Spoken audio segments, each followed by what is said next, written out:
বৰপেটাৰ জিলা আয়ুক্তলৈ চৰকাৰৰ কাৰণ দৰ্শোৱাৰ জাননী। জিলা পৰিষদৰ মুখ্য কাৰ্যবাহী বিষয়াক তাৎক্ষণিকভাৱে বদলি। বৰপেটাৰ DCCOৰ মুকলি কাজিয়াত ক্ষুণ্ণ দিছপুৰ।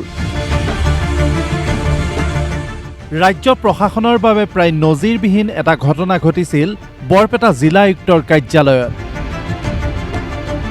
জিলা আয়ুক্ত ৰোহন কুমাৰ ঝাই যোৱা 29 নৱেম্বৰত এক তৰ্ক বিতৰ্কৰ অন্তত শৰীৰত হাত দি তেওঁ কাৰ্যালয়ৰ পৰা বাহিৰ কৰি দিছিল জিলা পৰিষদৰ মুখ্য কাৰ্যবাহী বিষয়া অৰূপ কুমাৰ পাঠকক।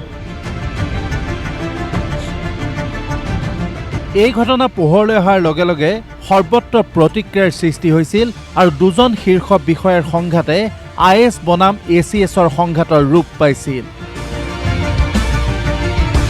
তাৰ পিছতে 4 ডিচেম্বৰত কেমেৰাৰ মুখামুখি হৈ CEO অৰূপ কুমাৰ পাঠকে জিলা আয়ুক্ত ৰোহন কুমাৰ ঝাৰ দুৰ্ব্যৱহাৰ প্ৰকাশ কৰিবলৈ গৈ হুক হুকাই কান্দি পেলাইছিল।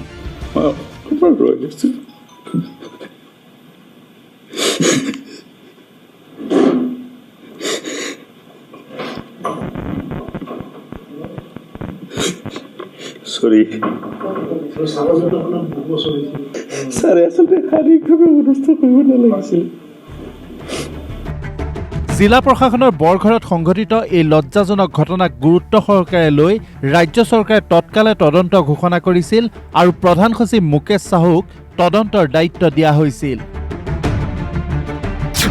মুকেশ সাহুৱে বৰপেটা ভ্ৰমণ কৰি সকলো তথ্য প্ৰমাণ পৰীক্ষা কৰাৰ লগতে দুই পক্ষৰ সাক্ষ্য লৈ ইতিমধ্যেই প্ৰতিবেদন দাখিল কৰিছে। প্ৰধান সচিবজনৰ প্ৰতিবেদনৰ ভিত্তিত দিছপুৰে আজি কাৰ্যব্যৱস্থা গ্ৰহণ কৰিবলৈ আৰম্ভ কৰিছে আৰু জিলা আয়ুক্ত ঝালৈ কাৰণ দৰ্শোৱাৰ জাননী জাৰি কৰিছে।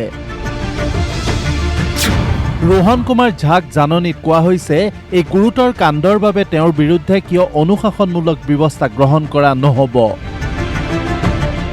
জিলা আয়ুক্তৰ পৰা জাননীৰ উত্তৰ পালেই তেওঁৰ বিৰুদ্ধে বিভাগীয় ব্যৱস্থা গ্ৰহণ কৰা হ'ব বুলি দিছপুৰৰ সূত্ৰই প্ৰকাশ কৰিছে।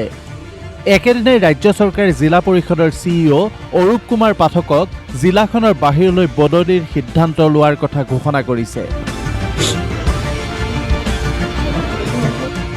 ৰাজ্য চৰকাৰৰ তৰফৰ পৰা স্পষ্ট কৰি দিয়া হৈছে যে কোনো কাৰণতে এনে লজ্জাজনক ঘটনাক চৰকাৰে প্ৰশ্ৰয় নিদিয়ে।